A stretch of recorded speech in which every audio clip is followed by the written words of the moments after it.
só acho incoerente, vereadora, falar que a população LGBT defende a vida, a parada gay defende a vida, ostentando bandeiras da Palestina. Se essa manifestação tivesse acontecendo na Palestina, eles estariam sendo mortos, assassinados, jogados de prédios. Me parece um pouco autofágico esse tipo de posição que a parada LGBT adota. Mas, enfim, é mais uma das incoerências da esquerda do Brasil e do mundo. Vacinação. De acordo com o portal Metrópolis, a capital paulista não consegue cumprir o objetivo de imunizar 90% do público-alvo durante a campanha de vacinação da gripe. Na opinião de vocês, vereadores, quais os principais motivos para que a adesão à vacinação esteja tão distante aí da meta? Bom, primeiro começar dizendo que a vacinação é algo importantíssimo. Que bom que nós temos o Sistema Único de Saúde, o SUS, que é o maior sistema de saúde pública no mundo, é uma referência no mundo. Obviamente que a gente tem ainda muita coisa para melhorar. E a vacinação no Brasil, historicamente, ela se dá, ela acontece, né? Porque as pessoas passaram por diversas campanhas de vacina e tudo mais. Mas eu acho que nesse momento a gente tem essa desinformação da população. Eu acho que precisa investir em publicidade, né, abrir mais espaços ainda, porque a vacinação ela é fundamental para que a gente consiga, né, ter uma população ainda mais com frio e calor, né? Hoje amanheceu calor, mas parece que agora começou a ter uma rajada de chuva e tal. Sim. Então é importante que as pessoas sejam vacinadas. Eu já me vacinei, né? Não sei aí se o vereador já se vacinou. Eu acho que nesse sentido que a gente deveria buscar maiores informações, publicidade, maiores espaços para a gente poder ter essa vacinação completa da população. Bom, a campanha de vacinação contra a gripe é diferente da campanha de vacinação contra a Covid. É importante separar os fatos, por mais que eles sejam similares. Naturalmente, eu entendo que se vacinar ou não é uma prerrogativa de cada indivíduo. Afinal de contas, ingerir substâncias dentro do próprio corpo pressupõe que a pessoa tenha a consciência ou não. É claro. Me parece desarrazoado forçar alguém a aplicar qualquer substância dentro do próprio corpo, seja ela qual for. E, naturalmente, a campanha de vacinação contra a gripe, assim como a sobre Covid, está em processo de crescimento. Portanto, não faz parte do ambiente cultural das pessoas. É muito diferente da gente considerar, por exemplo, uma vacinação contra tétano, contra poliomielite, que é da cultura e a maioria dos brasileiros toma essas vacinas, assim como eu tomei, meu filho tomou, dentro do ciclo vacinal completo da idade referente a qualquer um. Respondendo à vereadora, eu não tomei vacina contra a gripe, mas eu também não tenho o hábito de tomar essa vacina. Eu não fico gripado. Eu tenho, felizmente, uma condição de saúde muito boa, não lembro a última vez que eu tive febre, que eu tive gripe, mas é natural de cada um. Pessoas idosas têm o hábito de se vacinar. Minha avó, por exemplo, já se vacinou contra a gripe esse ano, assim como faz todos os anos. O que não me parece adequado é forçar qualquer indivíduo, como tentou ser feito, a impor a vacina à força, assim como ameaçar a guarda dos filhos por meio daquele argumento de que o Estatuto da Criança e Adolescente determina que a criança é tutela de interesse do Estado e assim obrigar o pai a injetar substâncias nas crianças. Isso me parece um tanto quanto desarrazoado. Assim como também a vereadora também é formada em Direito, sabe que você não pode impor a pessoas de determinada religião a transfusão de sangue por ferir os princípios de fé dessa pessoa. Nós não podemos ferir os princípios de liberdade de qualquer um, e é isso que eu defendo. O senhor acredita que é importante um trabalho de conscientização? Como o senhor vê essa questão? Sim, faz parte da competência do Estado a conscientização e as campanhas de vacinação para que todos tenham consciência que o serviço está disponível para qualquer um. A única coisa que me parece desarrazoada é dizer que o SUS é exemplo para o Brasil. Só fala isso quem não passou a noite numa fila esperando atendimento médico. Bom, só para dialogar com a fala, né, do vereador, por exemplo, o SUS, recorde em transplante. Então, acho que ainda tem muita coisa para melhorar, isso com certeza. Mas, voltando à questão da vacina, né, eu acho que aqui a gente está debatendo a conscientização, inclusive avanços que a ciência conquistou com a vacinação para impedir doenças, né? Então, acho que é papel não somente meu, mas também seu, vereador, e da Câmara dos Vereadores, da gente divulgar e ajudar nessa conscientização. Aqui a gente não está dizendo que as pessoas têm que ser obrigadas, principalmente numa questão que é a vacinação de gripe, né, de influenza. Mas o que a gente está discutindo é que existem índices baixos e que têm trazido para as pessoas uma série de complicações, e não só para as pessoas, mas também para a sociedade como um todo. Então eu acho que é papel nosso também de divulgar informações, de ajudar nesse processo de conscientização das campanhas. E, enfim, a gente sabe que aqui na saúde, em relação a várias questões, a Prefeitura de São Paulo não cumpriu seus objetivos. Então, por exemplo, a epidemia de dengue, né? Não fez o que deveria ser feito na questão da epidemia de dengue. A gente tem um desmonte, por exemplo, no serviço de vigilância sanitária. Então, é nosso papel fiscalizar, denunciar, mas também ajudar a propagar, né, campanhas como essa. Vereadora, mas só veja o seguinte ponto. Quanto a fazer a campanha de vacinação, não vejo problema, eu acho que é papel do Estado fazer essa campanha. Só não pode dizer que o SUS é responsável por 100% dos transplantes e o alto índice, porque naturalmente todos os transplantes de órgãos estão necessariamente atrelados ao SUS. Então o banco de órgãos ele é de gestão do Estado e está no SUS, por conta disso os altos índices. Mas é importante destacar, no caso da dengue, que o Lula não comprou vacina de dengue. Eu não estou suportando mais. Olha, o Lula está trabalhando sim para a questão da dengue e todas as outras questões. Sei. Inclusive, a ministra Nízia Trindade está trabalhando nessa questão. Here I come. A ministra Nízia Trindade está trabalhando nessa questão.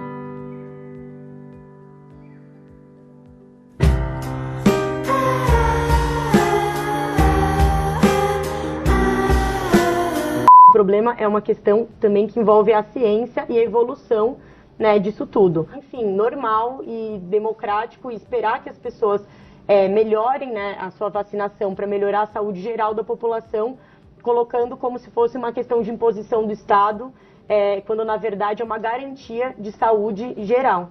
Mas eu não vejo como uma imposição. Veja, eu disse textualmente que se faça a campanha de vacinação. E que não existe nada mais democrático do que deixar o indivíduo livre para tomar a decisão se vai ou não tomar a vacina. Isso compete a cada um, compete ao Estado deixar disponível. Acontece que a incoerência vem que, durante a pandemia, toda a esquerda, toda a imprensa exigiu do Bolsonaro que comprasse vacina e se disponibilizasse, mesmo sendo algo construído em 6 meses, 1 ano, sem estudos profundos. Do outro lado, nós temos a gestão Lula com estudos muito mais profundos sobre a vacina contra a dengue, e aí agora vocês dizem que é uma coisa nova, sendo que não é tão novidade no aspecto temporal quanto se exigiu do presidente Bolsonaro. Ou seja, nós temos 2 pesos e 2 medidas no tocante a quem conduz o governo. E para ambos os casos, seja com a disponibilização de Covid ou de dengue, o que eu defendo é se ofereça, faça a campanha, mas se garanta que cada indivíduo é livre para vacinar ou não, caso queira. Perfeito. O próximo assunto, 2 grandes eventos que movimentam tanto o turismo como a economia aqui da cidade, né? Que foi a Marcha para Jesus e também a Parada do Orgulho LGBT+. De acordo com a Associação Comercial de São Paulo, os 2 eventos juntos, eles devem movimentar aí mais de 590 milhões de reais, né? Tanto a Marcha para Jesus quanto a Parada fazem parte do calendário oficial de eventos aqui na cidade de São Paulo. Então eu queria ouvir dos senhores como que vocês veem a importância desses eventos aqui para a nossa cidade. Começar? Pode começar. Bom, todo cidadão é livre para se organizar e fazer o evento que lhe convém no momento que lhe é dado. A livre manifestação ela é garantida pela Constituição. Tanto a Marcha para Jesus quanto a Parada LGBT, eu nunca lembro a sigla, tem tanta letra ali no meio, mas ambos os eventos, eles movimentam pessoas que participam. É interessante que a Parada LGBT ela teve uma diminuição no público, e isso eu achei bastante curioso, mas existem diferenças em ambos os eventos.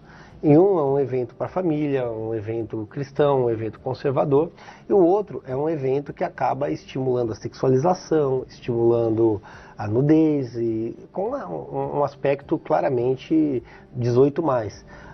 O que me parece temerário é o local de realização onde acontece a parada LGBT. Veja, eu entendo que cada cidadão ele é livre para se manifestar, para tomar as medidas que bem entender, para ser o que ele quiser, do jeito que ele quiser, desde que não interfira no direito do vizinho. Isso serve para absolutamente tudo.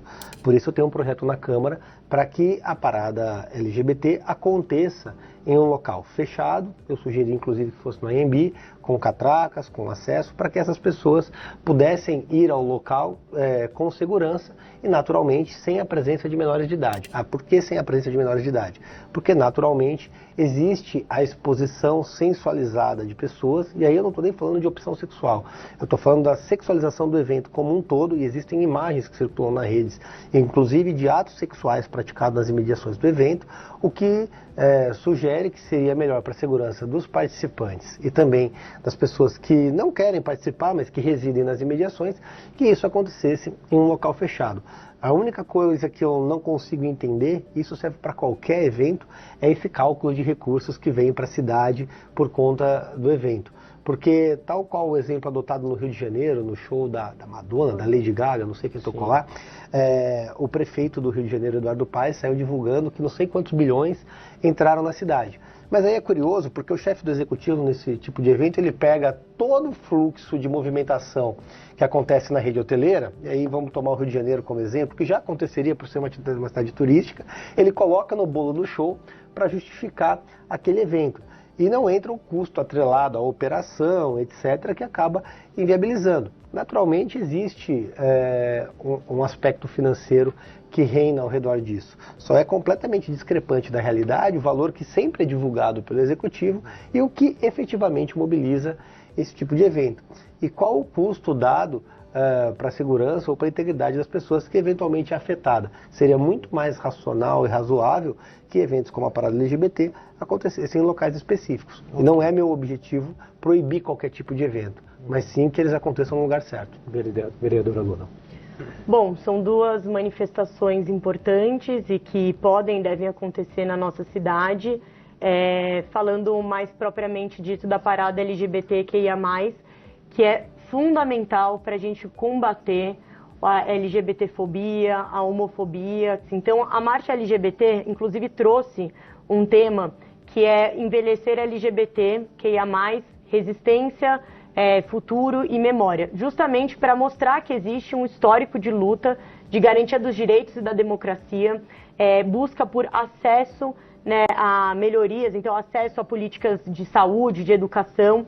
Então esse foi o tema, né, da parada LGBTQIA+, que é uma grande expressão, a maior parada do mundo, né, nesse sentido, e que as pessoas querem, se mostram como elas são, né, mostram o seu orgulho de ser quem elas são. Então se a gente realmente defende a liberdade, como Vossa Excelência falou, então deveria defender também, né, a parada LGBT, né, do ponto de vista de que as pessoas são o que elas são, né, e que o Brasil, sim, é um país de todas as cores.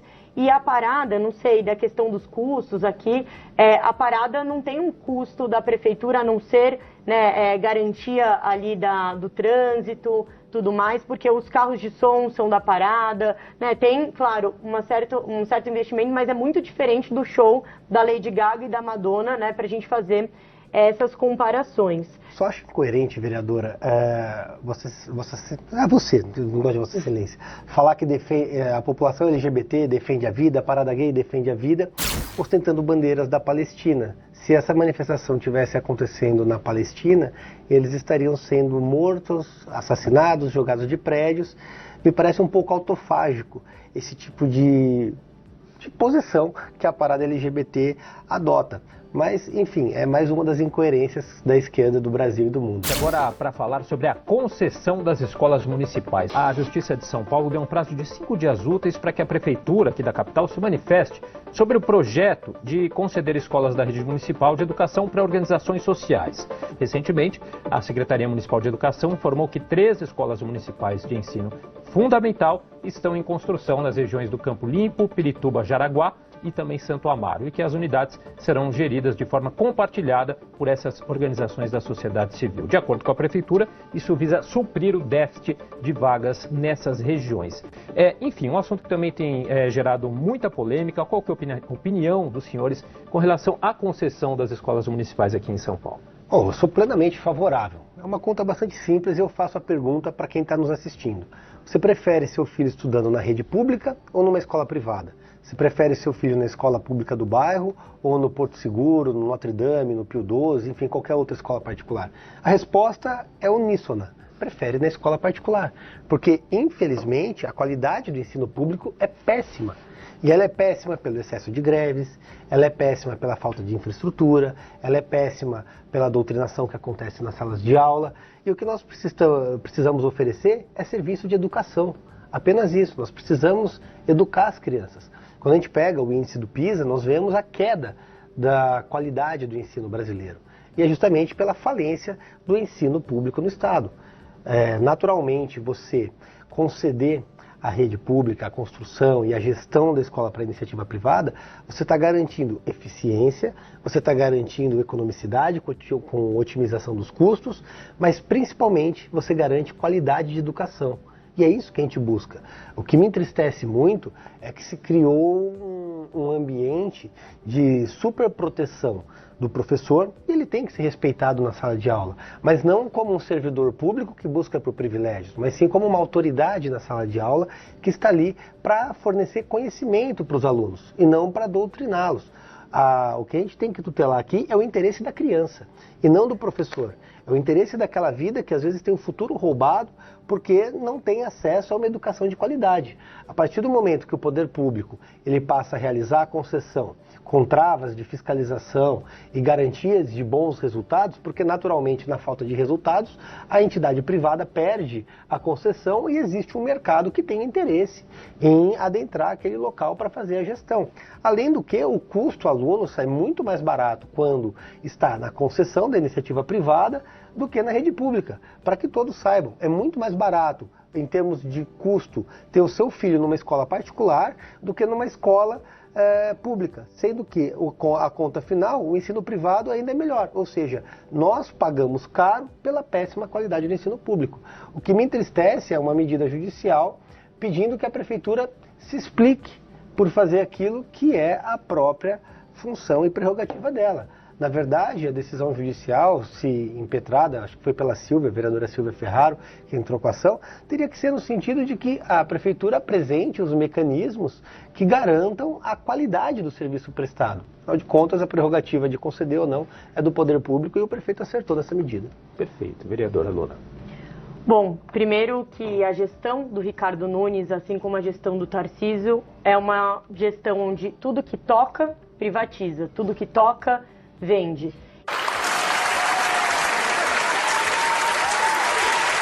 Primeiramente, Tarcísio tem um programa das escolas cívico-militares, então é completamente atingir a autonomia, né, das escolas, da gestão escolar, de uma educação democrática.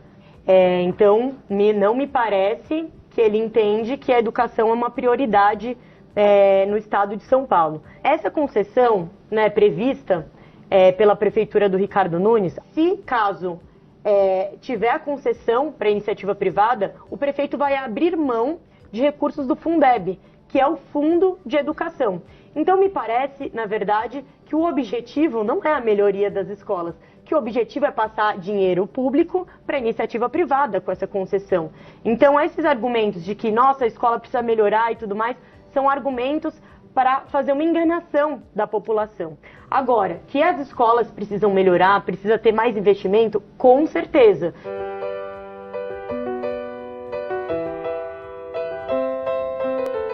E aqui falaram de privilégios, né? O vereador Rubinho Nunes falou que os professores não têm que buscar privilégio. O professor ganha uma merreca para fazer um trabalho que é super natural, assim, que é quase de super-herói, para garantir qualidade na educação. O que a gente precisa é ter um investimento nos professores, na formação continuada desses professores, ter estrutura nas escolas, então estrutura de sala de aula, estrutura de recursos, né? A gente garantir que essas escolas estejam muito bem, né, para esses estudantes.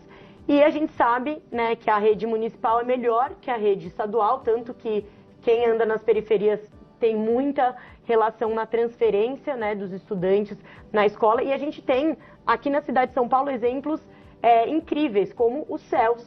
Os CELs são centros educacionais unificados, que é muito mais que uma escola, é piscina, é teatro, é cinema, né? É a garantia de qualidade, desde o bebê até a universidade, porque existe universidade dentro dos CELs. Então dá para ter uma educação de qualidade, sim, e não é esse o objetivo do Ricardo Nunes e não é esse o objetivo do Tarcísio. Tanto é que se votou num arroxo salarial dos professores, o vereador também votou contra, né, o reajuste salarial dos professores, que deveria ser a profissão mais bem cuidada, né, no nosso país. Então, eu acho que o objetivo final não é a melhoria da educação, é a entrada da iniciativa privada para a educação pública, e isso a gente não concorda. Vereador, você gostaria de complementar? Claro. A vereadora fala de investimento, mas o Lula cortou 42,3 bilhões de reais de educação até 2030. Então, naturalmente, a gestão do PT, partido da vereadora, é quem mais tirou recursos da educação. É verdade. Agora, o Brasil investe em educação. Existe um investimento. A questão é que esse investimento ele não se transforma em qualidade de ensino nos resultados da educação dos alunos. E aí reside o problema. A vereadora traz aqui o argumento de temos que pagar mais para os professores. Mas vamos pagar mais para quem está entregando pouco resultado? E houve um aumento. É importante destacar que a atual gestão Ricardo Nunes, ela concedeu um aumento nos últimos 3 ou 4 anos de quase 40% no salário dos professores. É um aumento maior do que qualquer outro cidadão, pai que nos assiste, recebeu no mesmo período, especialmente em um período de crise. Ou seja, houve o aumento do investimento. O que a gente tem que discutir não é salário para professor, não é investimento em mais cargos, em mais gestão. A gente precisa investir em qualidade de educação. E isso se faz através da iniciativa privada. Agora, a vereadora traz o exemplo dos CELs. Realmente, os CELs são locais organizados, você tem piscina, você tem educação e você tem muitas vezes a gestão concedida a nomeações políticas de determinados grupos. Eu acho que a educação tem que estar muito mais atrelada à qualidade do que um cargo para alguém que está ou não na base de quem está ou não no governo. E educação tem que ser exatamente atrelada a isso. A gente conseguiria isso somente com o modelo agora apresentado de gestão privada. Assim como o modelo das escolas cívicos militares se faz bastante adequado. A questão é que, tanto na gestão privada quanto na escola cívico-militar, a esquerda se posiciona contra. E por que se posiciona contra? Porque prefere transformar a escola em não um ambiente de educação, mas sim em um palanque, um piquete para sindicato. Vereadores, um tema bastante complexo e bastante polêmico, né? Os senhores acreditam, de acordo aí com o portal Metrópolis, que esse assunto aí, que a aprovação desse PL lá na Lesp deve arrefecer os ânimos por aqui na Câmara Municipal? Porque a gente tem pelo menos três PLs aí tratando sobre esse assunto. Eu acho que a aprovação na Assembleia, ela transfere o poder justamente para os municípios. Veja, determina que as cidades, dentro das suas especificidades, legislem ou não sobre o assunto. Isso é um ponto, eu acho, que vem a corroborar e fortalecer o legislativo municipal, no nosso caso, o legislativo paulistano, e eu entendo que a competência para regulamentar a atividade é da Câmara Municipal. Assim como entendo também que a proibição dada por decreto é inadequada, porque é realmente inconstitucional e as empresas estão corretas. A Constituição Federal defende a livre iniciativa. Então, uma vez que a atividade é permitida e é possível o serviço de mototáxi no país, pois a legislação federal assim o permite, compete a nós criarmos regulamentos para que as empresas possam atuar e transmitir segurança para a população que deseja, assim, fazer uso do mototáxi. O argumento é que existe um risco, assim como existe um risco em todo o meio de transporte. No último ano, nós tivemos quase o mesmo número de mortos em acidentes de moto que morreram atropelados na cidade. Nem por isso a gente vai proibir o tráfico de pessoas, muito menos o tráfico de veículos. É competência nossa criar mecanismos de segurança. Por isso eu entendo que o debate vindo para a Câmara, e ele deve ser potencializado no segundo semestre, a gente vai conseguir entregar uma legislação que atenda a população e que sirva de exemplo para o país como um todo. Até a gente teve uma informação desse final de semana que traz um pouco mais de polêmica já ao assunto, que foi um acidente, infelizmente, um acidente fatal de um passageiro de mototáxi, que ele morreu ao ser atropelado por um ônibus enquanto tentava escapar de uma tentativa de assalto. Isso aconteceu na noite de sexta-feira lá em São Bernardo do Campo, né, da Grande São Paulo. Segundo a Secretaria de Segurança Pública de São Paulo, o motorista desse aplicativo ele teria sido abordado por 3 motos e, ao ver essa ação, esse motociclista ele tentou fugir, subiu num canteiro central e o passageiro acabou caindo da moto e foi atropelado por um ônibus. Enfim, vereadora, mas trouxe mais essa informação também para contextualizar o nosso assunto. Mas você acha que esse assunto, como que ele deve continuar aqui na Câmara Municipal? Olha, eu também acho que ainda a gente vai ter muito debate, principalmente no segundo semestre, quando voltar, né? Agora a gente está no fim do processo legislativo, a gente vai retornar nossas atividades e provavelmente esse tema vai voltar a esquentar na cidade, porque é um tema que tem trazido embate, muita discussão. Aqui na casa, a bancada da oposição apresentou um projeto de lei de regulamentação do mototáxi. Porque, primeiro, a proibição não resolve nada. Inclusive, já é proibido hoje e tem essa atividade acontecendo na cidade. A nossa regulamentação, ela busca exatamente garantir a vida dos trabalhadores, a vida dos passageiros e também cobrar a responsabilidade das empresas, né, que têm que garantir EPIs para esses trabalhadores, tem que garantir também seguro de vida, né, garantir todo esse sistema de segurança. Além disso, a gente regula, né, a questão da velocidade, então em alguns pontos da cidade, a regulamentação da velocidade, a proibição em alguns lugares como as áreas centrais. Então, nesse sentido, a oposição apresentou essa regulamentação, né, vendo que esse debate ele é necessário. Agora, uma regulamentação rígida, uma regulamentação que foque na vida e que garanta, né, aí a vida dos trabalhadores e dos passageiros.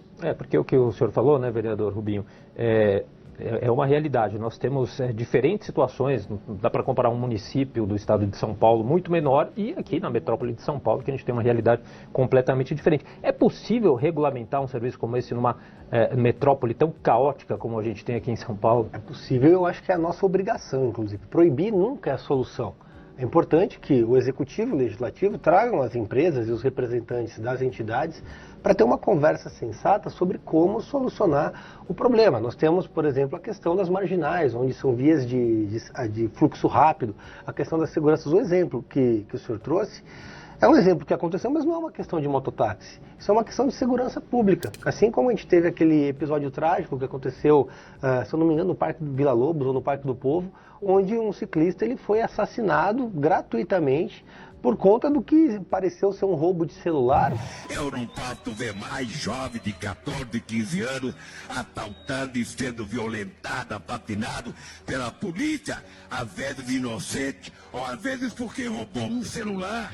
Foi uma morte fria e cruel que aconteceu. É um problema de segurança pública que se arrasta especialmente nas metrópoles e que naturalmente gera efeitos em quem transita de bicicleta, de carro, de mototáxi. A gente não pode transferir todo o problema de segurança, todo o problema de trânsito, exclusivamente para o serviço de mototáxi. É óbvio que você criar normas onde haja um colete que identifique o trabalhador do mototáxi, limite de velocidade, especificações para a moto, para garantia da segurança, do tempo da moto, isso leva a segurança para o trabalhador e leva a segurança também para quem faz o uso. A questão é a seguinte, a gente está numa cidade com características específicas, mas onde o desemprego é uma realidade no Brasil.